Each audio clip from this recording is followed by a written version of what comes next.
Welcome to the CEO Story, brought to you by KC Chauhan, founder of Together CFO, where every week we're interviewing the top CEOs in various industries, sharing their journey and extracting the top things that made them successful. Good morning, listeners, and welcome to the CEO Story. We have a fantastic episode today. We've got Ike Kavas from Ephesoft. Ike, thank you so much for joining us. Thanks for having me. I'm so excited to be here. Yeah, we were really excited to have you. So please, can you start by telling us a little bit about yourself and your background, and then Ephesoft? Sure. I am a first-gen immigrant. I came to the United States a few months before the September 11. I had no money and broken English, and I'm still working on that English part. I worked in a few places, but I had that gene, that start your own company gene. I started Ephesoft because in the space that I was in my domain, there was lack of innovation, and I'm a techie at heart, and I believe everything should be driven from the innovation. So I started Ephesoft. I ended up bootstrapping the company for about 7 years. Once we reached above 10 million, and then I invited VCs to join the party so we can scale. And I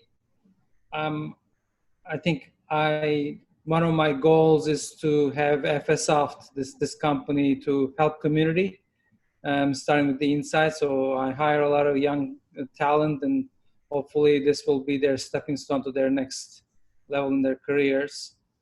Now I have offices now in Singapore, France, Germany, UK, Boise, and Orange County. That's where the headquarters are. Wow, fantastic. So there's been a great story of growth over the last 10 years or so with Ephesoft. But before you got there, let's rewind to when you arrived here in America.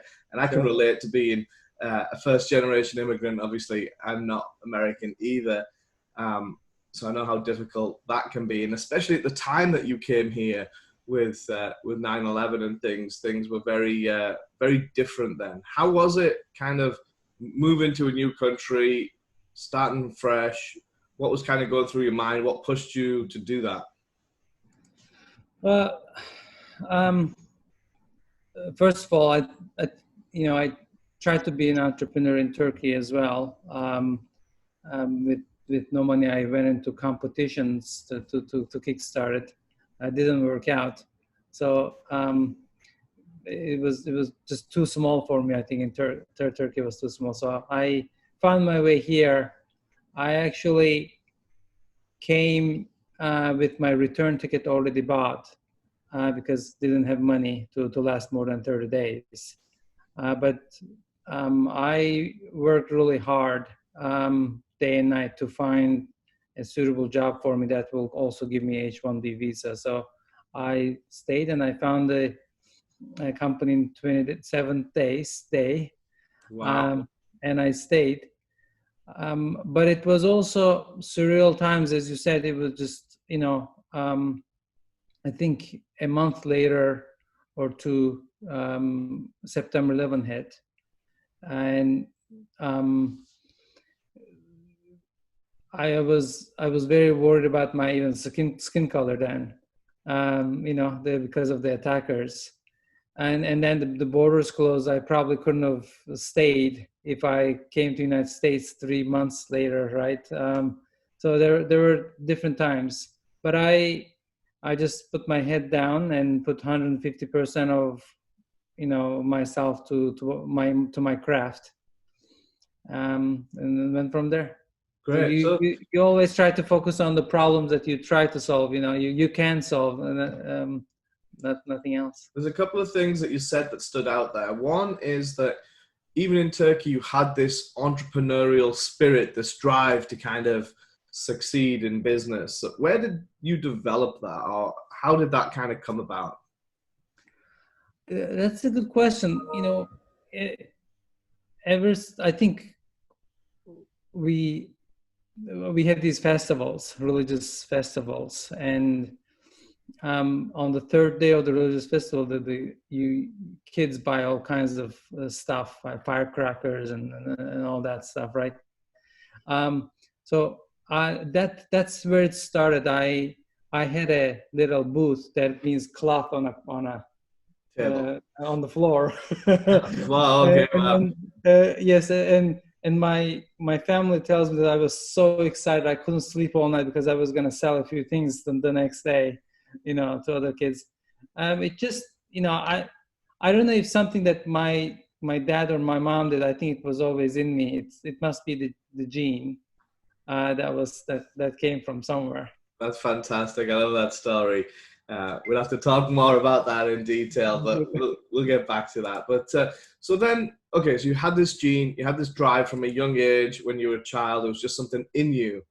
But then to up everything and move to America, I know firsthand how difficult it is, and especially the way you did it, just on a travel visa and then trying to figure it out in 30-day period. That's like one in less than a million, right?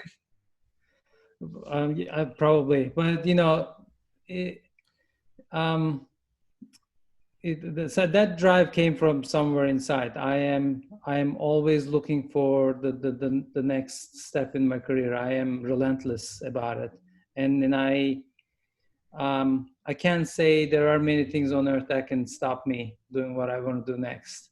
It's very difficult to sway me the other way. That's really good. And what I'm hearing, or kind of the sense I'm feeling from speaking with you, is that you've got such a strong mindset, super focused, super determined. How do you keep that sharp, and what advice can you give to the listeners to kind of help them improve their mindsets? Yeah, to me, continuous improvement is better than delayed perfection. I don't know who said that. It gets credit to many great people in the past, whoever said it first. But that's what drives me. I am still learning every day.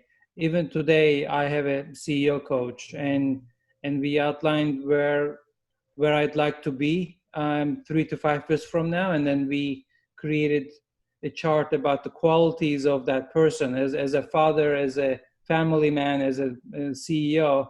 What are those qualities? Every day I'm trying to learn how to be those, how to have those qualities so I can get there. Learning is my thing. I'm a student of business and student of life. I'm going to show you something that I've got here that's stuck on my monitor. I don't know if you can read it, but it says, Right, there you go. Yes. progress over perfection. Yeah. And I'm so guilty of it, which is why it's right in front of me. And I have to remind myself every single day that just keep going. And it's not about perfection. It's just about taking the next step. Yes, I agree. Perfection comes with guilt if you don't achieve it.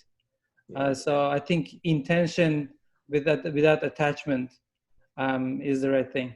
So there's a couple of things. Let's just boil them down. One is just to take steps and keep moving forward, because that's progression, right?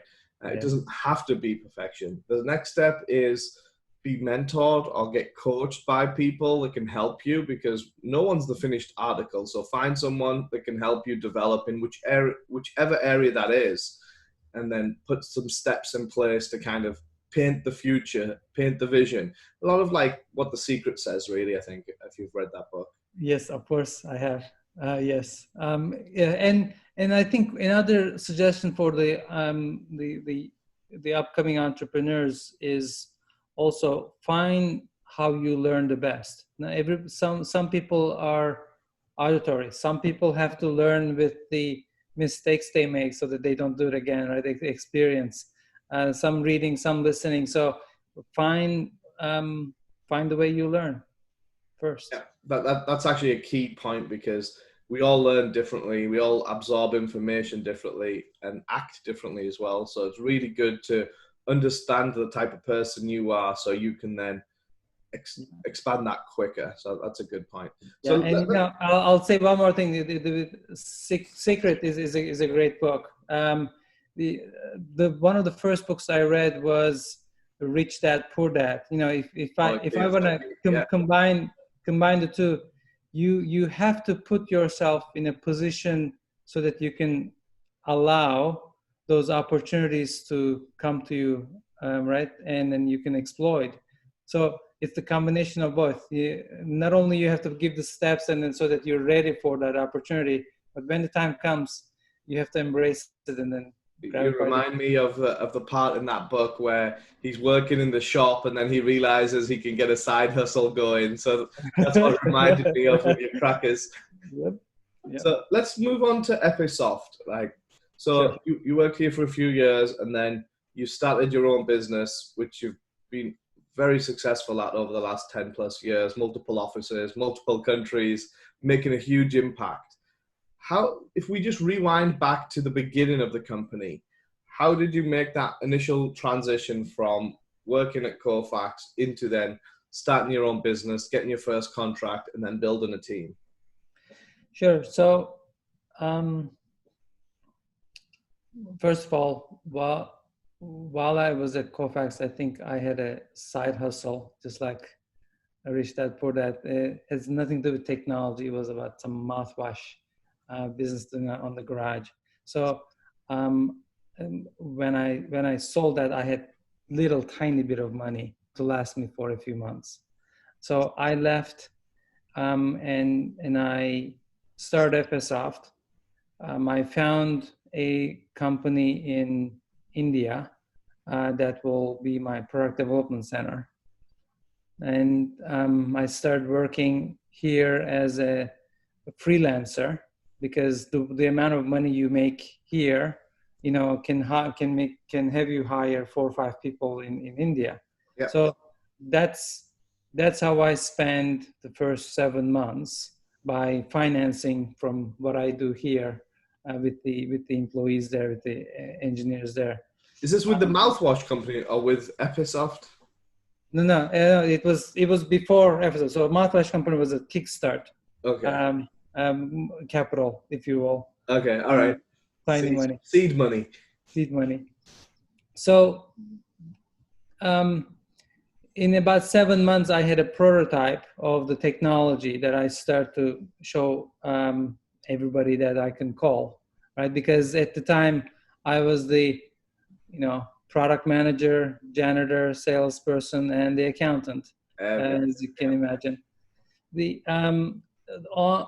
on December 28th of that year, after 10 months or so, I found my first customer. And February was the second customer, March was the third customer, and I started hiring people. And that became the genesis of the company. Sell the software, make the customer happy, and hire more employees. Sell, hire. And that's how we grew. And I also knew, in order to build a great company, I need to bring the right people for the right position. So I convinced my boss's boss from the previous company, from Kofax, to come be the CEO of the company. I became the CTO because it's not about egos, right? It's about the great company. And he led the company for 7 years. I was in CEO in training, if you will. So he left the company and came over as a full-time CEO, or was he doing it part-time as a side hustle while you grew? No, full-time CEO. He became the full-time CEO. That's a huge step then. Yes. We're looking at here like 10 years of overnight success, but it's all about the people that I have met that came to my journey, these great people that elevated me. And then he was probably one of the first for Ephesoft. He left he was there for 20 years. He left his high-paying job, came and became a CEO with no people, basically. Yeah, because that shows a lot, right? So there's 2 things that kind of stick out. One is the fact that you bootstrapped this yourself financially for 6 months with a team in India to build the actual platform first, right? So you believed that much in the data-driven platform you were building, And then once you were built, you then went out and got contracts. How long did it take to then get those first few clients in the door? So um, it, it, it took me about 10 months to get the first customer. And then we were getting a new customer every 2 months or so. And then at what point did the CEO come in? 3 days after the first customer. Okay, so you had the first contract in hand. You're like, okay, this is going to work. Please come on. We'll have the money in 30 days. We can pay you. Yes, exactly. Wow, that's exactly. fantastic. Just to explain that to people, though, because I think a lot of people get paralyzed or confused by overthinking things. Yes. What was going through your mind in terms of, okay, you've got X amount of money to build this platform. You've got this much run rate, but it's going to take you nearly a year to find your first client. People normally give up well before that first 10-month period. I know it. It's a very interesting mindset. Before I go there, I think we also need to talk about different ways for an entrepreneur to be successful as well. Now, just going and raising money may not be the best way. All the Silicon Valley tells us, hey, that's the only thing you should do. You should go raise money and then help venture capitalists make money. All right. That's a great way. I know a lot of CEO friends who's done that and then scaled their companies from 0 to 100 so fast. Great way, but not the only way. So entrepreneurs should realize there are a million ways to eat a yogurt or skin a cat, however you want to. Here's the skin a cat one here in America a little more. Yes. So everybody needs to find their own niche, right? That's one thing. So the way I did it suited me, but maybe different for somebody else. I think that's number one. Number two is, I think even though there was a risk of going out of business the next month, right? Because there could be no money after that. We could not maybe find the job, the customer. I was never bothered by that. I was too focused on finding the customer and building the product. And I had no space for worry in my head. That's why sometimes people ask, how do you have a hair like this, that didn't fall out? I think it's a lot of risk management, like what you focus on, what you don't focus on. That's the key. And just to tell it, to give you an example, that 10 months and the first 4 years, if I want to compare, the first 10 months, I think I worked 7 days, probably 18-hour days, right? And for the first 4 years, after the first 4 years, that made down to 6 days, right? And my annual salary was $25,000. That's in Orange County, California. So you have to endure a little bit. There's always a lot of pain before the pleasure comes, right? There's always the ups and the downs. And like you touched on it earlier, I love the phrase you said, you're a 10-year overnight success. And yeah. it's so true, right? People, and one of the reasons I started this podcast is exactly that, is that people think that it's always an overnight success or someone got lucky, but there's a lot of work and effort and blood, sweat and tears that go into that before that success manifests. Yeah. Great. So can we talk about scaling up? So now at this point, you brought in your old CEO. Are you still doing the sales, or are you just staying on the technical side? As a CEO and founder, you never stop selling. Okay. Yeah. So you continued on with the sales and you built in some momentum. How do you then scale up the team and bring in the next pieces of the puzzle? Or are you leaving that now to the CEO to kind of guide that? No, we made all the decisions together every step of the way. So the first 4 years, it was very scrappy, right? We had many near-death experiences, as you can imagine. But we try to find the right people, the right time to bring, and I really pay attention to the culture. Like, are we hungry? Are we innovating? Because the reason Ephesoft was manifested was because the lack of innovation in the marketplace, and I wanted to make sure we never lose that. So I needed to instill that to the company culture. So finding the right salespeople, right partners, building the right ecosystem so that we don't have to sell it. Our partners can also start selling it. I also knew that, in this day and age, you can go global really quickly. So we opened an office in London shortly after we started because of the language. If you can build a software for American language, I think it'll also work for UK language. I'm a prime example of that. Yes, you are. Yes. So that's how we scaled it. I don't want to rush into too much, but I think it was in 2015 we were selected as part of the Inc. 500 because we had grown 1,100% in the first in prior 3 years.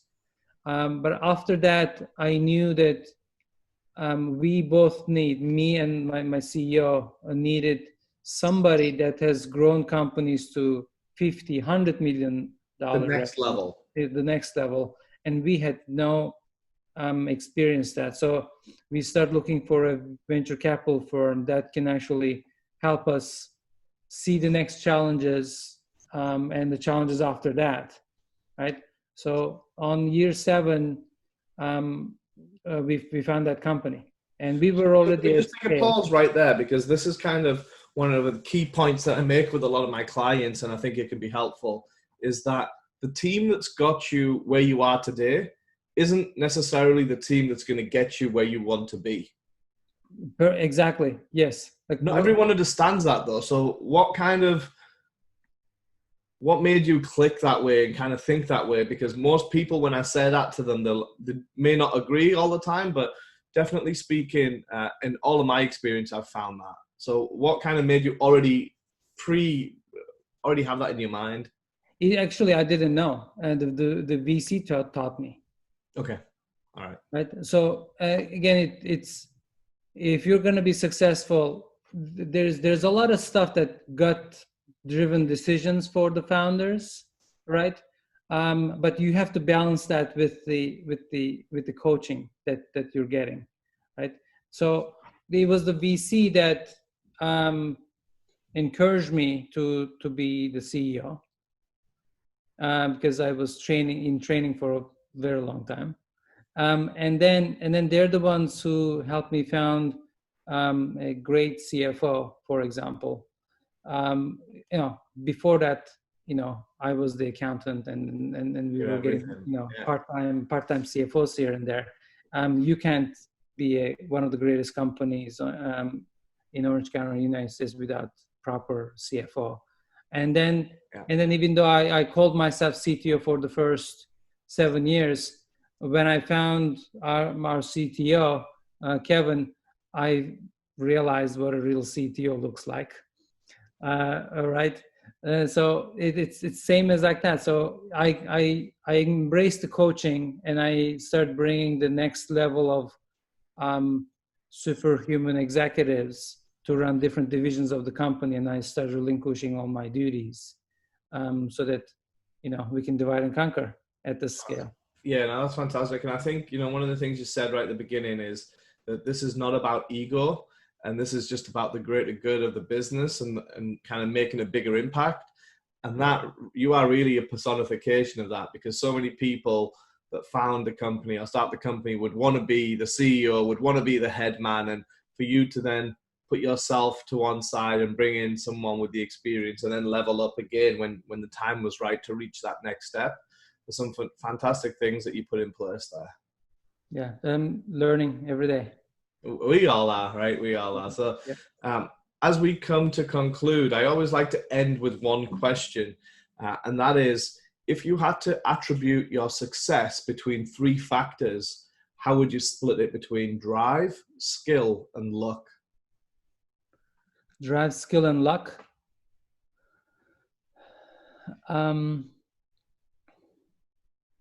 That's a good question, Casey. That's why we end with it, right? I'd like to dive into your mind and see how you feel about that. I think I'm going to have to split that into three equally.